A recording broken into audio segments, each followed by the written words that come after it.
de louer notre Seigneur. Nous n'avons pas un autre qui peut nous donner la joie comme celui-là. Il nous donne la joie que le monde ne peut jamais nous donner. Alléluia. Je vous salue tous et toutes au nom du Seigneur Jésus-Christ. Et nous pouvons nous mettre debout pour commencer déjà avec notre prédication. Je vais lire dans 1 Samuel. 1 Samuel 3. 1 Samuel chapitre 3 au verset 4. 4, 5. Je lis la parole. Alors l'Éternel appela Samuel. Il répondit, « Me voici. » Et il courut vers Élie et dit, « Me voici, car tu m'as appelé. » Élie répondit, « Je n'ai point appelé. Retourne te coucher. » Et il alla se coucher. Voilà, donc je vais aussi ajouter donc au verset 9. Donc Samuel, va, couche-toi, ici on t'appelle, tu diras, parle, Éternel, car ton serviteur écoute. Et Samuel alla se coucher à sa place. Que le Seigneur ajoute ses bénédictions à la lecture de ces saintes paroles. Nous allons prier le Seigneur. Dieu notre Père, combien nous sommes dans la joie encore ce soir pour cette occasion que tu nous offres, Seigneur, de pouvoir nous retrouver autour de ta table. Oh Dieu, un jour dans tes parvis vaut mieux que 1000 jours passés ailleurs. Nous savons que ces quelques minutes que nous allons passer ici, Seigneur, c'est plus que tout ce que nous avons passé dans nos lieux de service. C'est plus que tout ce que nous avons passé dans nos maisons. Aide-nous maintenant afin que nous puissions attirer le plus de profit possible, Seigneur. Et que tu puisses venir faire des choses comme celles que tu faisais avant la crucifixion, puisque nous le savons, Seigneur, que tu es le même hier, aujourd'hui, pour toujours. C'est au nom de Jésus que je te le demande. Amen. Amen. Alléluia. Nous pouvons nous asseoir. Je vais donc relire un peu ce que nous venons de lire là. Donc je vais commencer au verset 8. L'Éternel appela. Ah, ça c'est quand même quelque chose de merveilleux. Ce que l'Éternel peut appeler quelqu'un. Appeler, c'est désigner quelqu'un par son nom. Que j'appelle par exemple Nestor. Je suis en train de l'appeler. Et alors, j'utilise ma voix pour appeler Nestor. Cela veut dire que l'Éternel a une voix que nous pouvons capter, une voix que nous pouvons aussi ne pas capter. Alléluia. Et donc, il appela de nouveau Samuel pour la 3e fois. Et Samuel se leva et alla vers Élie et dit, « Me voici, car tu m'as appelé. » Ce qui est vraiment étrange. Samuel était habitué pas à la voix de l'Éternel. Il était habitué à la voix du prédicateur. Voilà. Et cela veut dire que derrière ce que le prédicateur dit là, il y a une autre voix. C'est la voix de l'Éternel.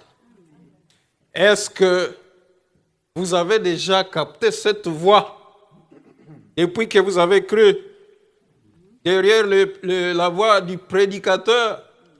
Ou bien c'est juste la voix du prédicateur que vous avez toujours captée? J'aimerais que vraiment nous puissions commencer à chercher à capter cette voix qui est derrière la prédication, derrière les Écritures. Alors, je continue. Va couche-toi, si l'on t'appelle, tu diras, parle, Éternel, car ton serviteur écoute. Et je souligne aussi ce verbe-là, c'est un verbe très très important. Écouter, ça signifie prêter attention. Comme nous venons de voir qu'il peut y avoir plusieurs voix, même au milieu de nous, parmi lesquels il y a aussi la voix de l'Éternel. Donc nous avons tout intérêt à prêter attention pour que nous puissions capter la voix de l'Éternel.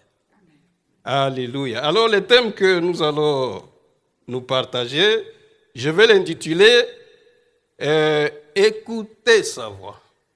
C'est une prédication de Frère Branham, donc je vais me baser sur ça.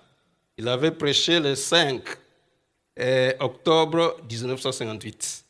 Je ne suis pas Branham, personne ne peut l'être, donc je vais juste me baser sur ça. Alors, je vais subdiviser cela en 3 parties. Donc la première partie, ça sera les voix. Quelles sont les voix que vous avez l'habitude de capter? Est-ce que c'est la voix de l'Éternel? Ou ce sont les voix du monde? Les voix parasites? Les distracteurs? Il y a toujours des distracteurs et la bonne réponse. Dans le test, c'est comme ça. Donc, est-ce que ce sont les voix des distracteurs que nous captons ou c'est la voix de l'Éternel? Ça sera la première partie. La deuxième, alors, un autre jour, ça sera alors la voix de l'Éternel. Donc ça, c'est une seule voix. Tandis que les autres, c'est toute une multitude de voix. Et alors, une troisième partie, un autre jour encore, si Dieu nous l'accorde, ça sera alors l'importance d'écouter. Écouter. C'est un verbe très, très, très important pour nous les chrétiens. Alléluia. Toujours est-il que c'est peut-être pour cette raison que le Seigneur nous avait donné 2 oreilles et une seule bouche. Alléluia. Amen. Alors, c'est quoi la voix? C'est juste une définition que j'ai ramassée dans la documentation. La voix, c'est un ensemble de sons, donc produits par des cordes vocales. Ça, nous le savons. Ça peut aussi être tout objet, tout signe qui nous parle. Donc, une circonstance dit, ah, cette circonstance me parle. Hein? C'est donc une voix que, justement, vous avez pu capter au niveau de votre cœur. Et c'est ça surtout, souvent, quand nous venons à l'église, on dit, ah, ça m'a parlé.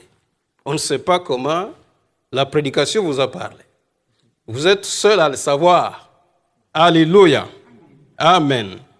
Et alors, donc, la voix, c'est aussi tout signe, donc tout objet qui nous parle et qui nous inspire. Ou tout mouvement intérieur. Un mouvement intérieur qui peut te dire, non, c'est mauvais, il ne faut pas faire ça. Ou faites ça. Ce sont des choses que nous vivons tous les jours. Il faut seulement être attentif à ce qui se passe dans notre cœur. Il y a tellement de choses qui s'y passent. Alléluia. Alors, donc, comme je viens de le dire, il y a toute une multitude de voix. Et nous sommes dans, justement, cette civilisation et cette époque de voix et de voix.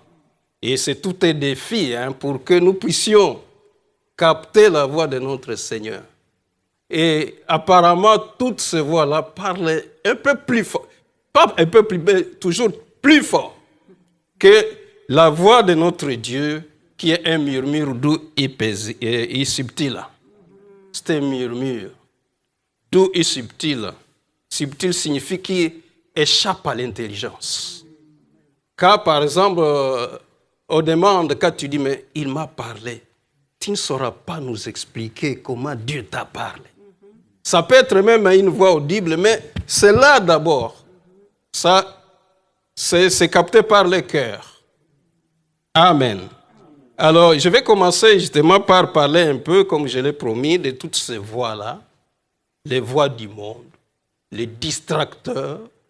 Et ces voix distracteurs-là ont la caractéristique, la tendance de vouloir justement nous empêcher nous empêcher d'écouter la voix de notre Créateur.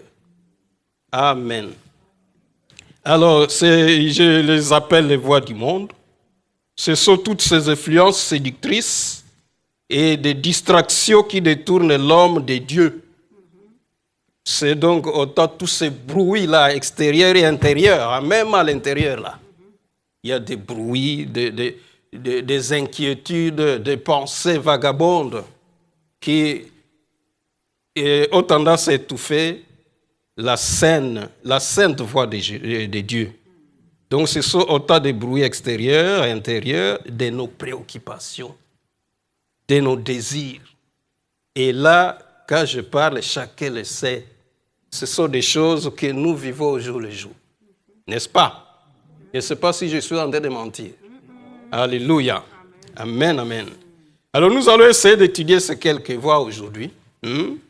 C'est pour essayer de nous aider à pouvoir quand même nous fixer, est-ce que ça c'est la voix de mon Créateur, ou bien c'est une voix qui vient seulement pour me distraire. Et la première catégorie de ces voix, donc vous devez déjà les deviner puisque j'en parle toujours, c'est la voix de tous ces médias, la voix de tous ces réseaux sociaux, la voix de tous ces Facebook, et ainsi de suite. Je le dis puisque les prophètes de Dieu en avaient parlé. Il a parlé de ça dans la brochure intitulée « Que fais-tu ici ?» C'est prêché le 1er mars 1959. Alors, paragraphe 105, il dit donc, vous venez, bon, et qu'est-ce que vous attendez? Quelle voix écoutez-vous? Vous attendez à la télévision, la radio, vous lisez dans vos magazines, vos journaux, qu'un jour il y aura un tourbillon qui traversera ce pays. Toutes ces alertes, vous ouvrez la radio toute la journée. Voilà, et moi j'insiste sur ça. C'est que c'est apparemment ces choses qui nous préoccupent même le plus. Plus que la voix qui nous donne la vie éternelle. Toute la journée avec... Et le prophète, comme c'est dans ses habitudes, il appelle tout ça, toutes ces absurdités et ces tapages pour apprendre que les bombes vont tomber à tel moment et ainsi de suite. Voilà. Alors, frère Branham, il dit, moi je n'écoute pas ces choses. Alléluia. Donc je ne prête pas, bon, il a des oreilles, hein, ça tombe dans ses oreilles, mais ne prête pas tellement attention à ces choses. Mes frères Branham, tu prêtes attention à quoi maintenant? J'écoute pour attendre une voix qui me dise, monte plus haut. Le travail a été bien fait, mon bon et fidèle serviteur. C'est ça la voix qu'il aime bien écouter. Je ne sais pas si c'est la voix que tu aimes aussi bien écouter. Plus que toute autre voix. Il ne faut pas mentir. Hein? Si ce n'est pas ça, tu dis non, non. Seigneur, aide-moi. Parce que les voix qui me préoccupent, c'est les médias. Il faut être sincère pour que le Seigneur puisse nous aider. Puisque là, bon, si je dis non, c'est la voix de Dieu qui m'intéresse, là, bon, je vais tromper seulement mon frère ou ma soeur, mais je ne tromperai jamais Dieu. Je ne vais pas me tromper moi-même aussi. Hein? On ne peut pas. Il faut seulement dire ce qu'il y a pour que le Seigneur puisse nous aider. Amen. Alléluia. Voilà que, donc, ce que je viens de lire là, je pense... Oui, il continue. Vous savez, je pense que nous sommes tellement intéressés à écouter très attentivement toutes les choses du monde et des choses comme celles que nous ne pouvons pas et comme celle-là, que nous ne pouvons pas entendre cette douce petite voix. Donc nous nous préoccupons tellement. Parmi ces choses, il y a de bonnes et de mauvaises choses, bien sûr. Mais la première préoccupation, si vraiment c'est ça, et ce n'est pas la parole de Dieu pour un chrétien, il y a un problème à ce moment-là. Voilà, même si c'est une bonne chose socialement parlant, mais si c'est la première place, vous savez à qui nous devons réserver cette première place. C'est à Jésus-Christ, pas à quelqu'un d'autre. Alors vous voyez, ce que je viens de lire là, le frère Branham, bon, c'est à 1959, il y a longtemps. Je ne sais pas ce qu'il dirait aujourd'hui, puisque la technologie a rapport avec les médias, les réseaux sociaux, s'est développée terriblement. Aujourd'hui, on parle de Twitter. Je ne sais même pas. Je suis en train de parler comme un perroquet, moi je ne m'y connais pas tellement. Les Twitter, les Internet, les Facebook, les mails, les SMS et toutes ces choses. Il allait parler de tout ça. Et le problème, c'est que ces choses ont cette caractéristique de nous faire vivre ce que Romains 12, 2 nous défend. On peut lire Romains 12, 2. Romains 12, 2. Romains 12, 2 dit ceci. Ne vous conformez pas au siècle présent, mais soyez transformés par le renouvellement de l'intelligence, afin que vous discerniez quelle est la volonté de Dieu. Donc les voies du siècle présent ne peuvent pas nous aider pour que nous puissions être transformés. Nous avons suivi ça par le pasteur qui disait « la parole transforme ». Tandis que ces choses-là vont faire, ils auront un effet contraire, ils vont déformer. Ils vont nous déformer. C'est la parole qui nous transforme.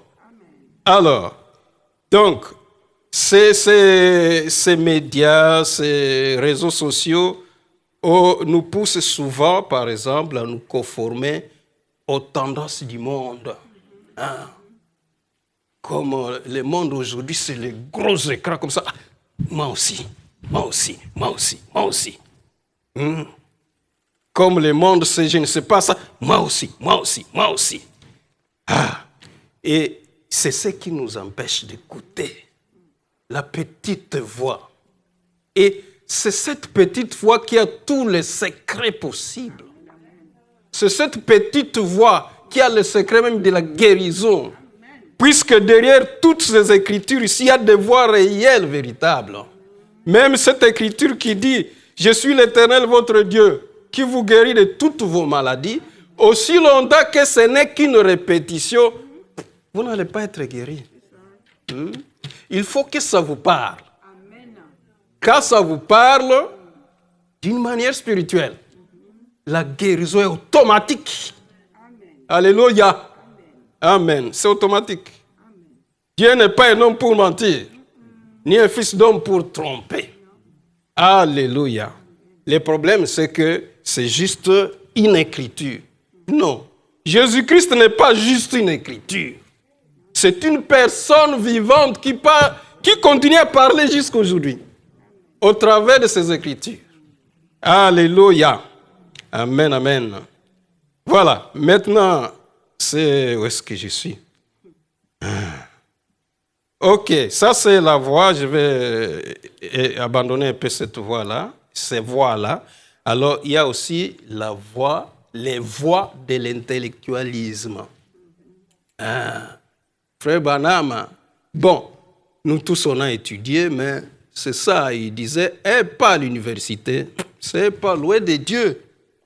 Souvent, parce qu'on devient très carré là, et chaque chose doit toujours réfléchir, raisonner.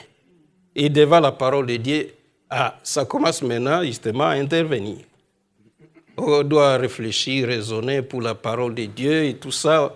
Voilà. Et ça, c'est l'intellectualisme. L'intellectualisme, c'est un ensemble de voix qui est vraiment admiré, qui attire le plus de gens possible. C'est ça qui est à la base même de toutes les politiques de la terre. C'est ça qui est à la base de ce qu'ils appellent le progrès. socio-économique, et ainsi de suite. Pour cela, nous allons lire par exemple Apocalypse 13. Apocalypse 13, au verset 13, il est dit ceci. Elle opérait, ça c'est la bête qui vient de la terre. Elle opérait des grands prodiges. Et la science est en train de faire des choses donc devant lesquelles tous nous disons « Waouh! Ah! Comment ils ont pu vraiment trouver ces choses? Hein? Elle opérait des grands prodiges, même jusqu'à faire descendre du feu du ciel sur la terre à la vue des hommes. Et elle séduisait les habitants de la terre par les prodiges qui lui étaient donnés d'opérer en présence de la bête, disant aux habitants de la terre de faire une image à la bête qui avait la blessure de l'épée. Voilà, ça c'est les États-Unis donc. Une nation vraiment avancée. De telle manière qu'il y a certaines personnes qui disent non, mais et je voyais un frère là qui était venu faire un job ici. Il dit, mais alors ta famille, ma femme est aux États-Unis, mais pourquoi elle ne vient pas? Non, là on dit que les États-Unis c'est le top, mais qu'est-ce que moi je peux aller faire à Belgique? Voilà. Donc, il y a tellement de choses que les gens disent non, c'est ici où nous devons rester. Donc là, il faut descendre, ce sont les bombes qu'ils ont là, qu'ils ont fait même larguer sur le Japon et ainsi de suite. Donc des bombes atomiques, des bombes à hydrogène. À cela que vous devez ajouter maintenant l'Union européenne, quand ils se mettent ensemble, mais c'est terrible. Et là, l'Union européenne, c'est la bête maintenant qui vient de la mer. Hein? Bon, ça, je vais lire alors au verset 3. Non, je peux commencer. Oui, 3, un peu en bas. Et toute la terre était dans l'admiration derrière la bête.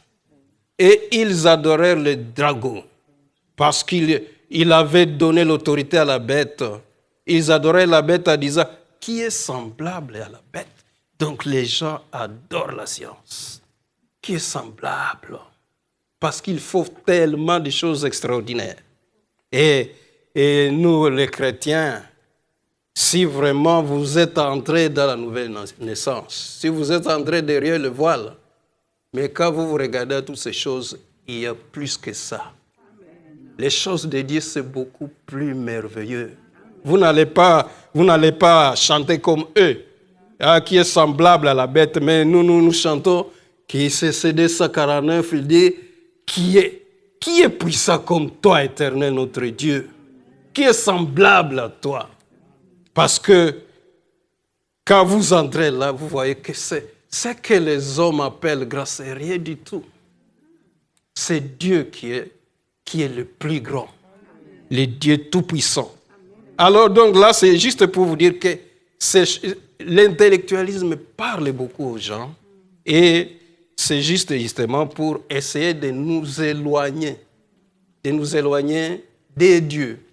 Vous voyez par exemple l'avion. Nous tous nous sommes montés là-dedans. Quand vous voyez, oh, comment ils peuvent, un gros appareil comme ça peut voler. Et vous savez ce que signifie avion? C'est une abréviation. Hein? A, appareil. V, volant. Hein? V, avion. I, imitant.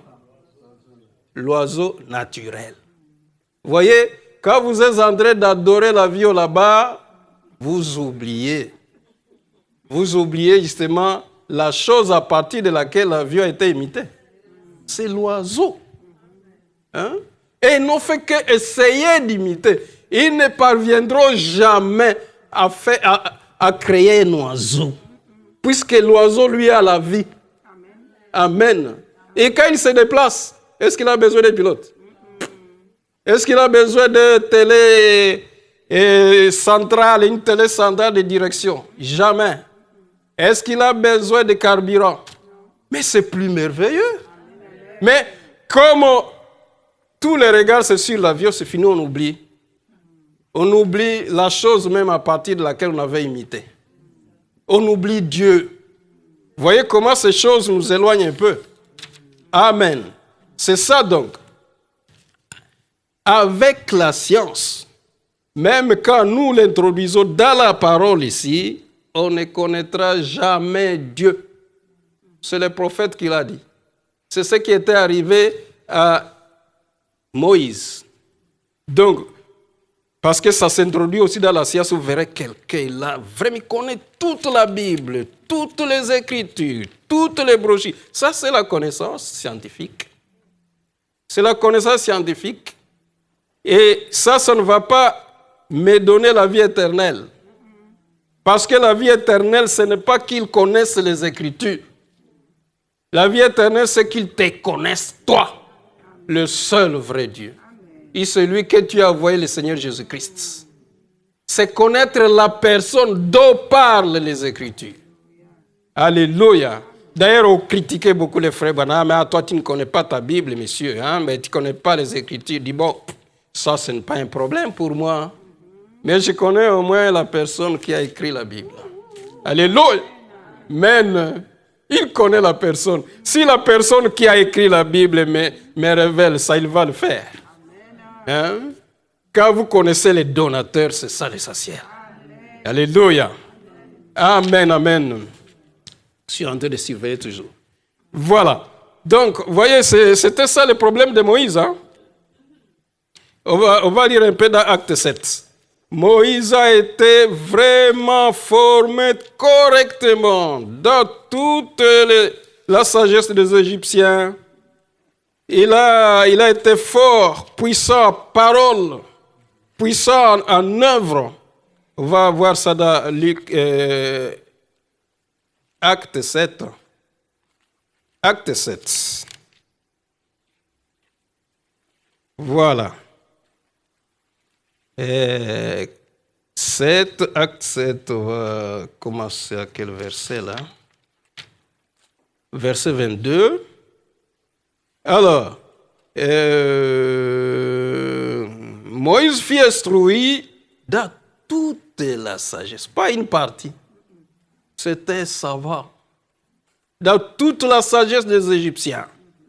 Il était puissant à parole.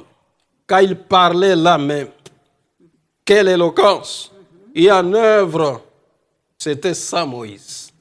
Mais aussi longtemps que vous restez dans cette situation-là, Dieu ne peut pas vous utiliser. Et il est resté presque là-dedans pendant 80 ans. Donc il y a eu 40 ans quand même en Égypte, mais les autres 40 ans, il est allé les passer ailleurs. Mais 80 ans, il n'a pas connu l'Éternel avec toute cette sagesse-là. Voilà. Dieu n'utilise pas notre sagesse. C'est ainsi que, même pour Paul, il a d'abord lavé tout ce que Paul avait appris auprès de Gamaliel, avant de l'utiliser. C'est ainsi que Paul pouvait dire tout ce que j'ai appris là-bas. Je les considère maintenant comme de la boue. À cause de l'excellence de la révélation. La Bible à Lingala dit donc je considère ça comme des excréments. Donc pour dire qu'il faut même en avoir un dégoût. Pour avoir le goût de la parole. Alléluia. Amen, amen. Donc voilà. Et Moïse, il était fort à tout ça. Quand Dieu a vu ça, il dit, cet homme ici, je ne saurais pas l'utiliser comme ça. Vous voyez maintenant après, quand Dieu commençait à s'approcher pour chercher à l'utiliser, qu'est-ce que Moïse est devenu? Moïse, on va voir Exode 4. Exode 4, verset 10. Et Moïse dit à Dieu, 11, qui suis-je? Voilà. Je vais chercher juste pour ne pas prendre beaucoup de temps. Oui, c'est dit ça. Maintenant, je t'enverrai Et Dieu dit, je serai avec toi. Et voilà. C'est lui, c'est où ça? Où est-ce qu'il dit qu'il ne sait pas parler là? Hein? C'est 10, hein? C'est verset 10. Ah, cette Bible ici est terrible. Va, maintenant, va, c'est ça, hein? Maintenant, va, je t'enverrai auprès de Pharaon. Moïse dit, qui suis-je pour aller vers... Ça commence comment? C'est, oh là là, je suis à l'Exode 3. C'est Exode 4, hein? Ok. Moïse dit à l'Éternel, ah Seigneur, je ne suis pas un homme qui ait la parole facile. Car Dieu a vu ça et dit, voilà, mon test a vraiment bien pris. Maintenant, je peux t'utiliser. Puisqu'avant, avec ta parole là, tu pensais que tu pouvais faire quelque chose.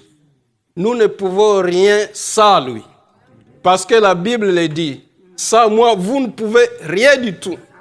Et c'est à partir de ce moment alors que Dieu l'a utilisé. Parce qu'il n'utilise pas toutes nos sagesses là, toutes nos sciences. Lui, il a une science exceptionnelle qui dépasse tout attendement. Alléluia. Amen, amen. Voilà. Et je vais sauter ça. Voilà. Alors, il y a beaucoup de voix comme ça. Je peux parler d'une autre catégorie de voix. Voilà. Il y a les voix des travaux ménagers. Parce que tous nous avons justement des travaux ménagers. Quand nous sommes ici, hein, il faut oublier toutes ces assiettes que vous avez laissées à la maison. Il faut oublier tous ces habits qui sont dans la machine à laver. Sinon, vous allez louper tout ce que le Seigneur a mis en réserve pour vous. Le Seigneur a un message particulier pour toi. Il a un message particulier pour moi. Maintenant, ce qui va l'empêcher de capter ce message, ce sont les voix des assiettes, les voix des machines à laver, et ainsi de suite. Ces choses que nous avons laissées à la maison. Et c'est ça qui avait dérangé un jour la sœur Marthe. On va essayer de lire un peu à ce sujet. Marthe. C'est Luc. Hein? Voilà, je vais chercher le verset. C'est Luc 10, quelque chose comme ça. Luc 10.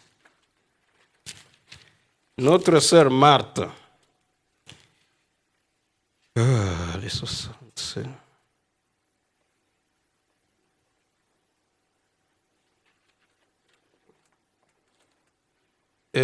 Marthe, ça commence où ça? C'est 10, 38, hein? Ok, voilà. 10, 38. Comme Jésus était en chemin avec ses disciples, hein, il entra dans un village et une femme nommée Marthe le reçut dans sa maison. Très bien. Marthe, vraiment, c'est ça ta particularité, Marthe. À partir du moment où c'est pour Jésus-Christ, tu as fait une bonne chose d'accueillir Jésus-Christ dans ta maison. Félicitations, Marthe.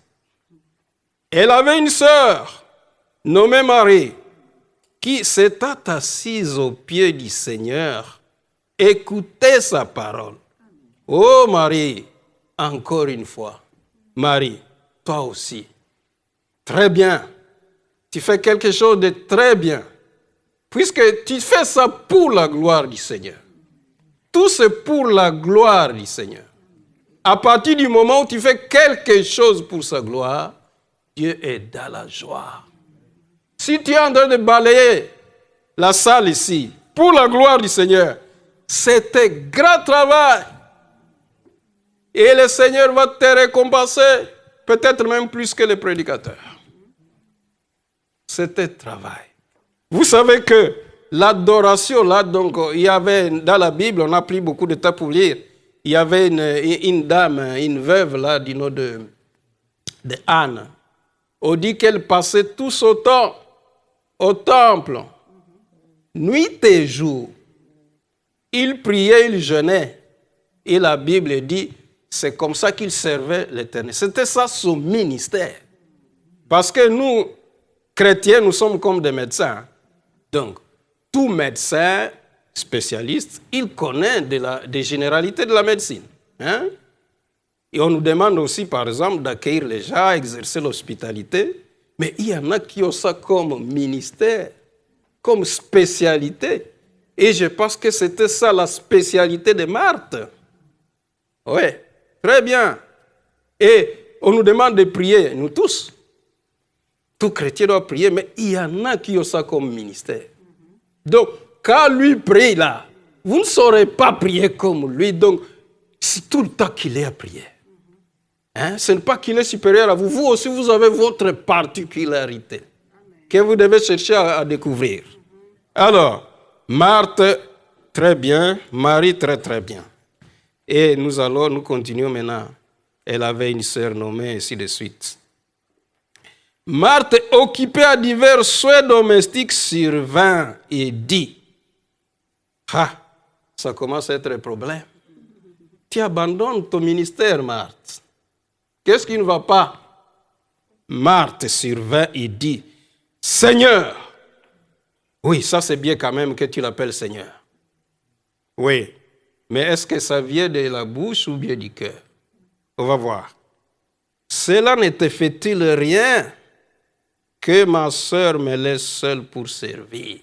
Ah, des reproches même au Seigneur. Il reproche le Seigneur de gloire.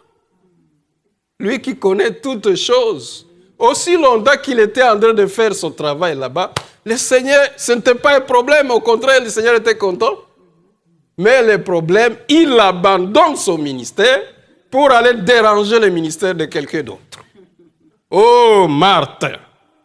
Et elle ne s'arrête même pas là.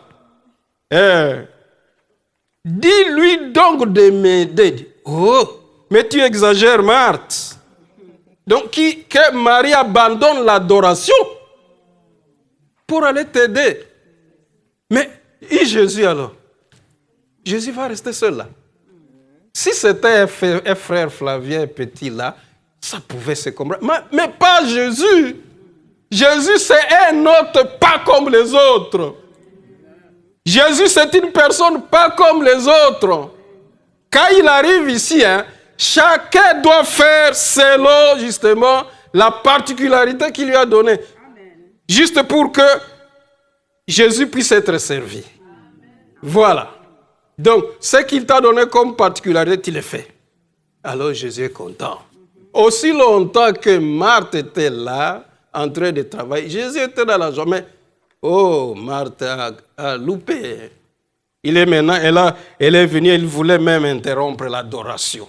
Donc, l'adoration est moins utile que les sani, les assiettes. Donc, qu'elle laisse l'adoration pour les assiettes. Non. Oui, si c'était peut-être la sœur, je ne sais pas, Jemima, qui est venue rendre visite à la sœur, je ne sais pas, Annie ou quoi, alors qui regarde la télévision, vous pouviez dire, non, c'est assez quand même avec la télévision, venez quand même m'aider. Mais Marie faisait service. Et là, vous savez que ce n'est pas moi qui l'ai dit, Jésus n'était pas content. Jésus a dit ceci. Marthe, il a répété 2 fois. Quand papa répète 2 fois, vous devez savoir qu'il y a un problème. Même juste le fait de vous regarder 2 fois comme ça, il dit, ah, ça n'est fait de moi aujourd'hui. N'est-ce pas? Marthe, Marthe, tu t'inquiètes et tu t'agites. Il n'a pas reproché Marthe au sujet du fait qu'il fait les assiettes quand Marie est là. Il dit, mais ce sont les agitations, les inquiétudes. Donc, quand Marthe, toi, tu es venu dire, Seigneur, dans le cœur, là, c'était les assiettes, c'était, je ne sais pas quoi, les savons, c'était...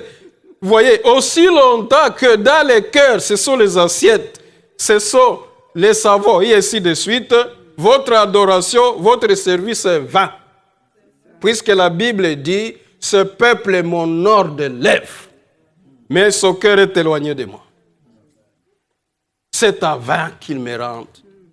Aussi longtemps que dans le cœur, ce sont les assiettes, ce sont justement les machines à laver, et même votre prière est bâclée. N'est-ce pas? Ça sera seulement dans la bouche. Mais dans le cœur, vous avez machine à laver. Vous avez je ne sais pas quoi. Alors que dans le cœur, ça doit être Jésus. Pour que la prière monte. Aussi longtemps que ce n'est pas ça, ça sera une récitation. Hein? Vous êtes seulement en train de réciter. Parce qu'on s'adresse à lui qui est dans le cœur. Alors là, quand vous vous adressez à lui, il est là dans le cœur, il va vous répondre et votre prière sera justement un dialogue. Alléluia. Amen. Voilà donc le problème des voies de ménage, des préoccupations. Ce n'est pas une mauvaise chose. Mais faites ça en chantant les cantiques avec joie. Là, vous êtes en train de servir Jésus-Christ tout justement en faisant vos ménages. Et Jésus est dans la joie. Amen. Mais oui, mais le problème, c'est que lui, il voyait comme si l'adoration n'était pas importante. Mais et l'adoration, et ceux qui font les instruments, ceux qui font ça, chacun fait un service complet pour l'Éternel. Et l'Éternel dans la joie. Il n'y a pas de petits ou de grands services. Tous les services pour Dieu, c'est très très important. Voilà. Même un verre d'eau. Vous voyez, il dit que, et nous avons déjà oublié des années déjà qui nous ont fait même un verre d'eau. Un verre d'eau que vous aurez donné à l'un des plus petits de mes serviteurs. C'est moi que vous aurez donné. Dieu n'oublie jamais ces choses-là. Amen. Alléluia. Donc, ce sont des voies comme ça qui nous empêchent d'aller très loin avec notre Dieu, les préoccupations ménagères et ainsi de suite. Et voilà. Et alors, la Bible, donc comme je venais de vous le dire, la Bible dit justement que quand le cœur est éloigné, alors c'est à vain. Puisque, en fait, Dieu est caractérisé comme ceci, car plus vous vous approchez de lui, comme le dit Jacques, il s'approche. Approchez-vous de moi, moi aussi je m'approcherai. Hein? Quand vous vous approchez, il s'approche. Et quand il s'approche, toutes les autres voies là s'éloignent. C'est ainsi que quand, justement, vous êtes en train de lire votre Bible là, le frère François Pasteur l'avait dit ici, et ça m'avait vraiment parlé, il dit, Dieu n'est pas loin quand vous êtes en train de lire l'Écriture. Et c'est vrai. Quand vous commencez à lire comme ça, il est là. Comme il avait fait pour l'eunuque éthiopien. Il est allé directement aviser Philippe. Et voilà. Et cela veut dire comme ceci. Donc, quand vous commencez à lire aussi, je ne sais pas, les YouTube, les Facebook, le diable n'est pas très loin. Ça, vous le voyez toujours. Hein? Vous êtes en train de suivre même peut-être des actualités là. Flash, pouf, femme nue. Je dis, mais quel est le rapport entre ce que je suis en train de lire et tout ça? Tu vois, le diable n'est pas loin. Et alors, le contraire, quand vous lisez la parole de Dieu, Dieu n'est pas loin. C'est pour cette raison qu'il ne faut jamais, justement, oublier ces livres de vie dans nos maisons. Donc, il faut habituer nos enfants, nos époux, nos épouses avec ça. Il y a des choses là-dedans, des choses inouïes, des choses extraordinaires. Ça, c'est un livre miracle. Amen. Alléluia. c'est Dieu même sous forme des Écritures. Alléluia. Amen. Et je vais terminer peut-être par une autre voix. Les autres voix qui nous dérangent, ce sont les voix de la religion. Les nous. Dieu n'est pas dans ces nous-là. Nous, c'est toi. C'est une relation personnelle. Mais les nous, ce sont les imitations. Alors, je vais essayer de lire un peu l'histoire de Ruth. Ruth avec Orpa. Vous connaissez l'histoire, ces deux femmes.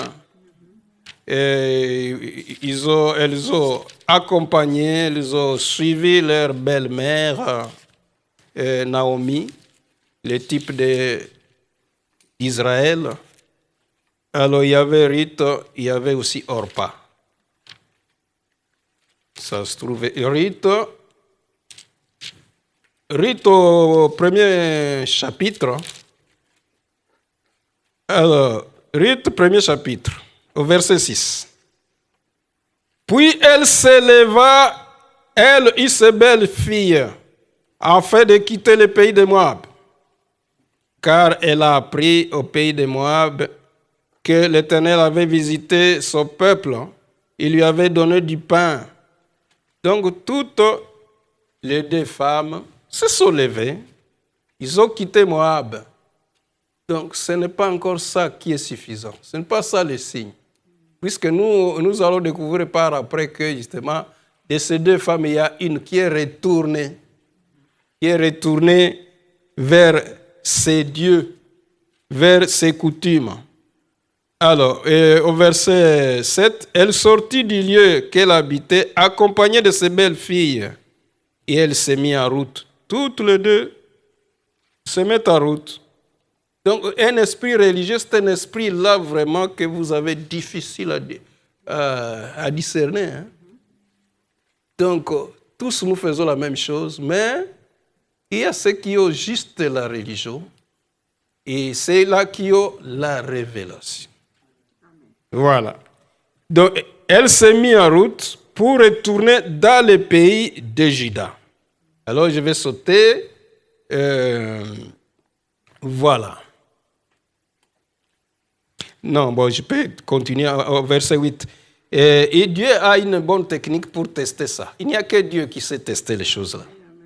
Naomi, le premier test, c'était celui-ci. Naomi dit alors à ses deux belles filles, allez retourner chacune à la maison de sa mère. Que l'Éternel use de bonté avec vous. En tout cas, c'était le premier. Il commence maintenant à vouloir se débarrasser de ces deux dames. Mais vous voyez, toutes les deux ont refusé. Même Orpa. Et Orpa était dans la religion pourtant. Mais Ruth était dans l'attachement. Parce qu'il y a le verbe qui est là, qui vient après, que Ruth était attachée. C'est ça la différence. Donc, alors, au verset 9, un peu en bas, elle les baisa, elles élevèrent la voix et se mirent à pleurer, tous ont pleuré. Ce n'est toujours pas ça les signes. Vous pouvez pleurer, mais peut-être vous êtes dans la religion. Et elles lui dirent tous, non, nous irons. La confession, ça vient seulement de la bouche. Mais Orpa était dans la religion. Était toujours en train de dire non, mais elle ne suivait que Ruth. L'esprit imitateur. L'esprit de nous. Et Dieu, justement, ne pourra jamais nous utiliser comme ça, dans un bloc, dans le nous. Dieu t'utilise toi seul. Amen. C'était une relation personnelle avec notre Créateur. Alors là, finalement, le deuxième test, comme Naomi continuait justement à vouloir que ces deux dames retournent, Naomi a commencé à leur dire, voilà, là où nous allons, est-ce que vous aurez encore des maris? Vous savez qu'en Israël, on ne se marie pas n'importe comment. Hein? Dans la parole de Dieu, on ne se marie pas n'importe comment. Et sans doute qu'Orpa a commencé à dire, « Ah, c'est comme ça dans votre message. » Donc, c'est comme on nous l'a dit au Congo, dit, vous négligez vos femmes. Vos femmes sont très donc il n'y a pas de rouge aux lèvres et tout ça. Il y a des femmes qui disent, si mon mari accepte ce message, je vais divorcer. Même pas de rouge aux lèvres. Même pas de boucles d'oreilles. Mais comment une femme peut être belle? Hein? Voilà. Quand Orpa a commencé à attendre un tel message, il dit, ah, il faut retourner seulement. Hein? Est-ce que moi je saurais? Hein? Voilà. Est-ce que vous n'êtes pas contente d'être comme ça, mes bien-aimées sœurs? Alléluia! Amen, amen. Oui. Nous, on trouve que ce sont les plus belles femmes qui puissent exister. Mais au monde, on dit non, non, non, non. Vous négligez vos femmes. Il dit non. Dieu dit que c'est vrai. C'est ça la beauté de Dieu. Nous, la beauté, c'est le caractère d'abord. Voilà. Alors, la religion, finalement, justement, Orpa est retourné parce que lui n'avait que la religion. Et là, c'est l'esprit de foule, la voix de la foule. Et c'est un esprit qui ne va pas rester longtemps quand la parole de Dieu commence à être donnée comme ça. Vous voyez, il y a ses frères, le frère François avait parlé aussi de... Quand Jésus parlait à la foule, mais partez. Comme ils avaient l'esprit de la foule, ils sont quand même partis. Vous partez comme ça juste avec des paraboles. On ne vous a même pas expliqué. Mais Pierre, quand on lui a dit, mais partez, Pierre a dit, mais à qui d'autre irions-nous? Même si c'est difficile, nous n'avons rien compris. Mais à qui d'autre irions-nous? Vous voyez, Pierre n'avait pas l'esprit de la foule. Voilà, nous allons nous arrêter là parce que le temps est en train d'avancer. Parce qu'après, nous allons parler l'autre jour que Dieu nous donnera de la voix alors de l'Éternel. Nous allons nous mettre debout pour adorer un peu notre Dieu, parce que nous venons ici pour l'adorer. Nous allons vraiment lui demander de nous aider à faire de sa parole le centre de nos préoccupations, puisque nous voulons, nous aussi, attendre sa voix. Nous voulons avoir aussi ses oreilles qui puissent attendre ce que l'Esprit dit aux églises. Il en a beaucoup parlé dans l'Apocalypse. Alors, je voudrais que chacun puisse élever la voix en disant, Seigneur, donne-moi ces oreilles-là dont tu parles tant dans la Bible, pour que moi aussi je puisse capter la voix de l'Éternel. C'est une voix qu'on capte dans le cœur. Il peut permettre que ça soit audible, mais c'est toujours dans sa communication avec le cœur. Prions le Seigneur. Dieu notre Père, nous te remercions, Seigneur Jésus, pour ces beaux moments que nous venons encore de passer autour de ta parole, les moments où tu nous as parlé de toute une multitude de voix. Oui, Seigneur, nous sommes bombardés par toute une multitude de voix.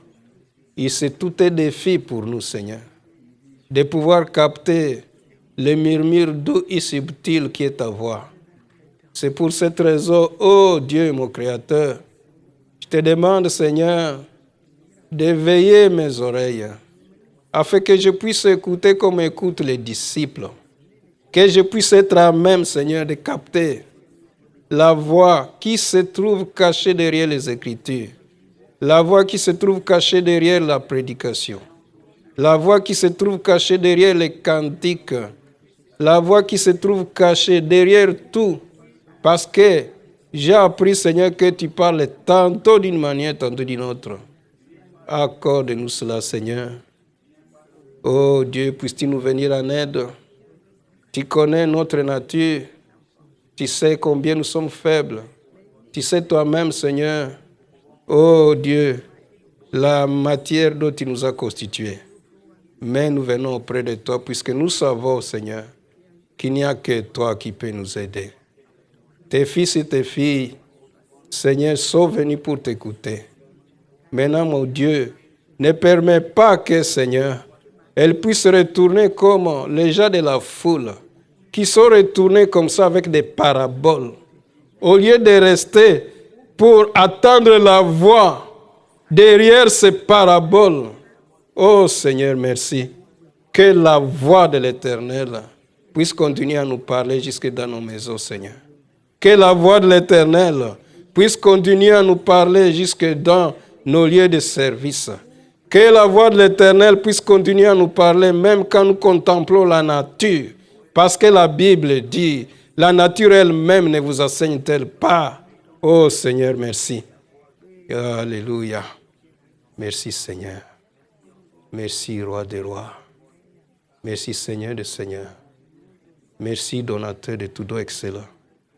Merci pour ton amour, ta miséricorde. Merci Père. S'il y a quelqu'un qui a vraiment un besoin dans son cœur, il est très très embêté par toutes ces voix de Facebook, des travaux ménagers, donc qui l'empêchent même de prier. Toutes ces voix, ces passées vagabondes. Quand il est ici à l'église, il ne sait vraiment pas se concentrer pour capter la voix de Dieu. Qui lève sa main maintenant. Il ne faut pas avoir honte, puisque moi aussi, je lève ma main, puisqu'il m'arrive si souvent même d'être distrait. Voilà. Dieu notre Père, je lève aussi ma main. Tu me connais, tu sais, Seigneur, que je suis si souvent aussi distrait. Et je te demande de m'aider, Seigneur.